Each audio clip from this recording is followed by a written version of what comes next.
গাজীপুরের ঢাকা প্রকৌশল ও প্রযুক্তি বিশ্ববিদ্যালয়ে নতুন ভিসির যোগদানকে কেন্দ্র করে কমপ্লিট শাটডাউন চলছে। প্রধান ফটকে শিক্ষার্থী, কর্মকর্তা ও কর্মচারী সহ সাধারণের প্রবেশ বন্ধ আছে।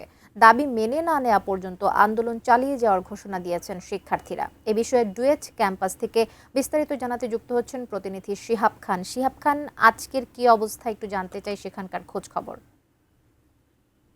কবিতা, গাজীপুরের ঢাকা প্রকৌশল ও প্রযুক্তি বিশ্ববিদ্যালয়ে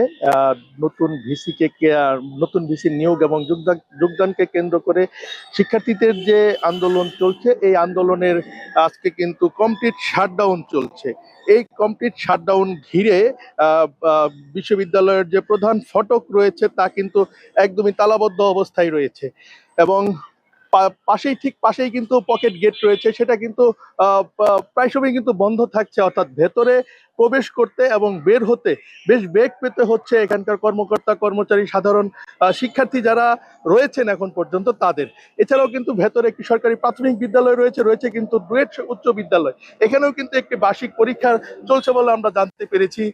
এই এই এই কমপ্লিট শাটডাউনের কারণে ওই দুই প্রতিষ্ঠানের কোমলমতি শিক্ষার্থীরাও কিন্তু অনেকটাই দুর্ভোগে পড়েছেন। তারা বিপরীত পথ দীর্ঘ ডুয়েটের ক্যাম্পাসের ঠিক পেছনের যে গেটটি রয়েছে সেখান দিয়ে তাদের প্রবেশ করতে হচ্ছে। এখন পর্যন্ত ডুয়েটের সার্বিক পরিস্থিতি কমপ্লিট শাটডাউনের মধ্যে অনেকটা শান্ত রয়েছে। ভেতরে কমপ্লিট শাটডাউন গতকাল ঘোষণা করা হয়। এই সময় কিন্তু ভেতরে যে ছাত্রাবাসের ছাত্ররা ছিল তাদের কিন্তু নির্দেশনা দেওয়া হয়েছিল যে তাদের দ্রুত সময়ের মধ্যে হল ছেড়ে যেতে। তা অনেক শিক্ষার্থী, অর্থাৎ বেশিরভাগ শিক্ষার্থী কিন্তু হল ছেড়ে দিয়েছেন। আপনি আরেকটি তথ্য জানেন, আগামীকাল থেকে কিন্তু ডুয়েটে ঈদ ছুটি শুরু হবে। এই ঈদ ছুটি এবং কমপ্লিট শাটডাউন ঘিরে অনেক ছাত্রাবাসের শিক্ষার্থী কিন্তু ইতিমধ্যে ডুয়েট ত্যাগ করেছেন। আমি শিক্ষার্থী প্রতিনিধিদের সাথে কথা বলেছিলাম, তারা বলেছেন নতুন উপাচার্যের নিয়োগ বাতিল করে পুনরায় ডুয়েট থেকে উপাচার্য নিয়োগ না দেওয়া পর্যন্ত, অর্থাৎ তাদের যে তিনটি দাবি মেনে নেওয়া না পর্যন্ত তারা কিন্তু আন্দোলন চালিয়ে যাওয়ার ঘোষণা দিয়েছেন। কবিতা, এছাড়াও কবিতা, ডুয়েটে এই হামলা এবং সংঘর্ষের ঘটনায় গাজীপুর মেট্রোপলিটন পুলিশের সদর থানায় কিন্তু একটি মামলা দায়ের হয়েছে। সেই মামলায় কিন্তু 200 থেকে আড়াইশো জনকে আসামি করা হয়েছে।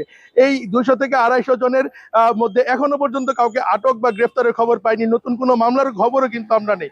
এখন ডুয়েটের সার্বিক পরিস্থিতি হচ্ছে ডুয়েট পুরোপুরি অচল অবস্থা রয়েছে। ডুয়েটের সার্বিক কার্যক্রম বন্ধ রয়েছে এবং শিক্ষার্থীরা হল ছেড়ে যাচ্ছেন। কবিতা, এই ছিল ডুয়েট থেকে সবশেষ পরিস্থিতি। আপনাকে ধন্যবাদ শিহাব।